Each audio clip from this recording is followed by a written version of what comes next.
didn't get a chance to film a proper like intro for this video like in my house because one time, and then two, I'm in the middle of like rearranging and just redoing my little corner of the room, my little puzzle space, so that I can have a better looking background, and then also because baby is very much moving, and so I need to move things off of the ground.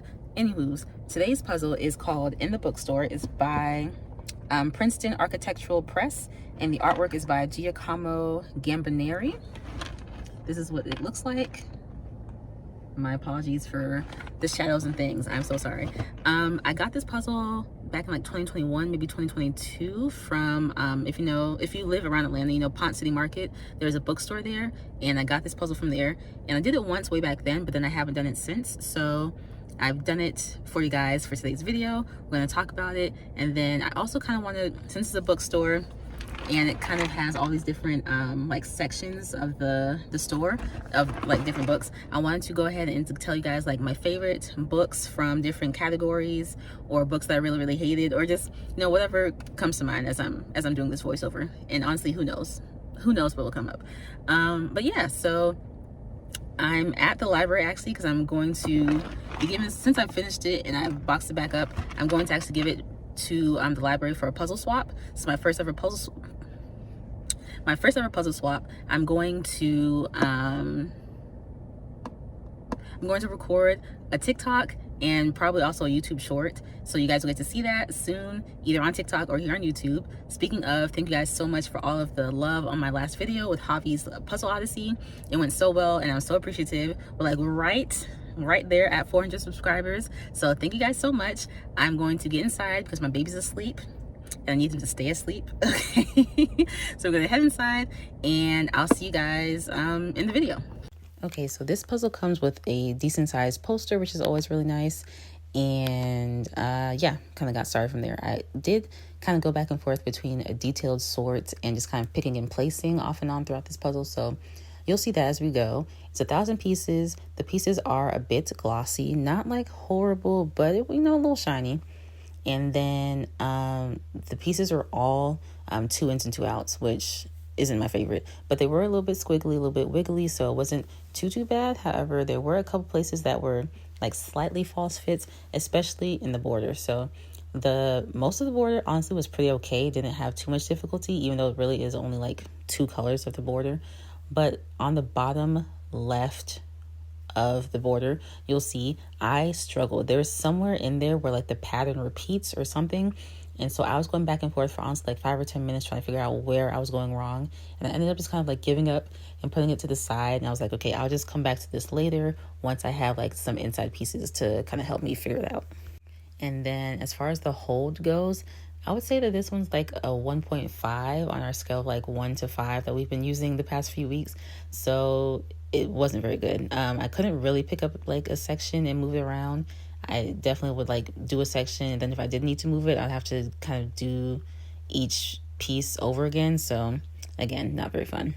But overall, I really like this image. Like I mentioned, this is my second time doing it, and it's really cute because each of the genres, like each section of the bookstore, has kind of like different characters and kind of things going on in the scene to go along with that genre. So that's really cute.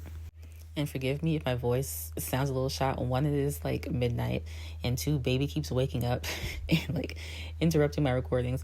So yeah, anyways, moving on. Ooh, something fun that I just remembered. You'll see that I've been using these puzzle trays. I think you've seen them in a previous video, and then you also see it here. I only ordered one, so that one that's on the screen right now, that's like a wooden frame with like black and then there's white on the other side. That's the one that I ordered from Zatco, which is a shop on Etsy that I think a lot of other puzzlers, especially like speed puzzlers, use their products. So I placed that order back in November, and then in December my order came, and it had my board that I ordered in like white tissue paper, but then also there was like a gift wrapped little package as well, and I was really confused. And I opened it and it had 3 more puzzle trays in it, which is amazing, especially because those trays, they aren't cheap. And I looked on their Instagram, I didn't see anything about like a giveaway or like, oh, the 500th order gets a special gift or something. So I'm not entirely sure how I ended up with an extra kind of like gift package, but I was so excited and so grateful. So that was really cool. Okay, rather than going through every single every single genre of like book that's listed in the puzzle. I'm just gonna go off of the ones that like I like have something to say about, So starting with the nonfiction, because honestly I don't read a whole lot of nonfiction. One section on the puzzle is spirituality.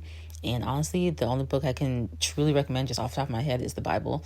I can say that as of, I think like a year ago, I have read the Bible from cover to cover, which I'm pretty proud of. And, it has everything that you need in it. So always will recommend the Bible. And then for memoirs, which honestly, I'm not entirely sure if an autobiography and a memoir is the same thing. Maybe they're not, but I think they're close enough. Y'all get the point. So the two I'll recommend are I'm Glad My Mom Died by Jeanette McCurdy and Finding Me by Viola Davis. I'm Glad My Mom Died is a good book, but honestly it's kind of sad, especially because I grew up watching Jeanette McCurdy on TV. So now having like those memories of watching the show with the knowledge of what she was going through at the time, it kind of, makes things sad, but I'm glad I was able to read it. And then Viola Davis's book is also a bit hard. Honestly, I only got through the first half of it because at the time I just couldn't finish it, because it's about her being just a young Black woman growing up very, very poor, and just kind of like her journey to like through childhood and kind of to where she is now. So another kind of heavy read. Moving on to fiction. I like reading fantasy books, and my favorite trilogy is The Ending Fire trilogy by Sarah Al-Arifi. I read the first two books and I loved them. And then the third book came out, I think last year, and I have it. And I haven't read it, I think because partially I'm afraid that it's not going to be good and I don't want to like ruin my memory of the series. So I need to finish the third one, but the first two are really good. For graphic novels, I have a friend, well, he's my husband's friend, he's my friend, but Tony Weaver Jr. wrote a graphic novel called Weirdo. It's geared more towards like middle school-ish students, but it's really good. I actually own it and I read it to baby. I just read it to him. He doesn't know what's going on, but it's a really good book. It's about like being young, middle school-ish, and just kind of being the weird kid, and it's a good read. If you like science fiction, like I do, I love science fiction. One of my favorites is Project Hail Mary by Andy Weir. And actually, I think it's being made into a movie, so you can watch the trailer for that if you're interested. But it's basically about a man who kind of like wakes up in space. And essentially, without ruining too much, he really has like no memory of how he got there or why he's there. So he's like trying to like piece it together. And he realizes that he's there to kind of like solve a problem back on Earth, and things are happening, things go wrong. It's a good read. I'm not a huge romance person because I feel like it's a little cheesy sometimes. But my favorite kind of series, really it's only like one or two of them. It's another trilogy, but it's called the Skyland series by Kennedy Ryan. And specifically, I really like the first one, which is called Before I Let Go. It's about like each book of the trilogy is about a different woman in a friend group, and so you follow them through like finding love, getting rid of old love, finding new love, like whatever's going on in their lives. And I will warn you that the first one in the series, Before I Let Go, which is my personal favorite, does involve like child loss. So if that's a little bit heavy for you, I would skip out on that one. I actually read that like right after we had a miscarriage last year, so I don't know, it just like holds a special place in my heart. And honestly, it's a good book. If you're into like a thriller, crime sort of thing, this one also deals with child loss, actually, now that I think about it. But it's called Next of Kin by Kia Abdullah. And this one's really good because it follows like, how do I explain it? Basically, a woman, she's tasked with picking up her sister's kid one day and taking him to daycare. So she picks up the kid, she goes to work, she's going about her day, and then she realizes the kid is still in the car. So not great. And we follow her like through being on trial for the loss of the child, and as you go, you kind of learn more and more about her and the sister and their husbands and what's going on between all four of them, and you realize there's a lot more than just what you initially thought. And along with all like the regular twists and turns, in like the last like 5 pages, something is revealed that makes you really like rethink the whole book from the beginning. And I really, really love it when an author does that, especially when they do it well. Another book that does that really well is called Tender is the Flesh. This one falls in more, I guess, like the horror sort of category.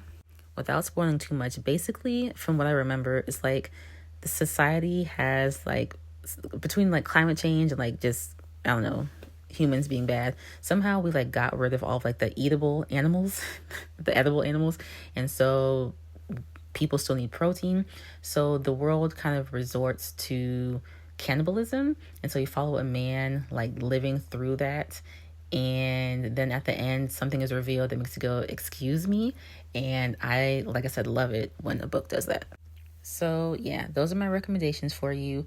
Whether you are looking for some new books to add to your TBR, just in general, or like, beginning of the year is coming up and you want to have some books to read by the end of 2026, I hope that you'll consider at least a couple of those. You've probably seen my phone in the corner off and on throughout this video. And what I was watching was Empire, which was really good. It was keeping me company as I was doing this puzzle. So that was fun. Until I got to the end, which if you finish Empire, like, I'm so disappointed by the ending. But that's a story for another day.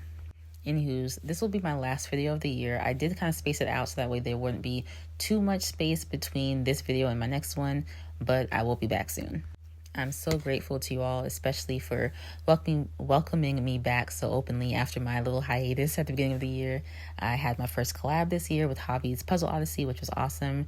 And yeah, it's been great.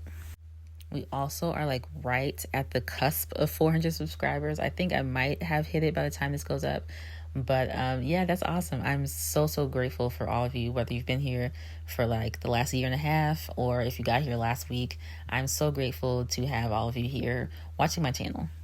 So my first video back, my first video of the year will be to kind of like commemorate and celebrate the 400 subscribers. I think it'll be a funny video, so make sure you're tuned in for that. Please make sure you like this video if you enjoyed it. Subscribe if you haven't already so we can keep growing our channel, keep growing our community. I hope you all are doing well and staying safe as we go into the new year. Happy holidays, happy puzzling, and I'll see you soon.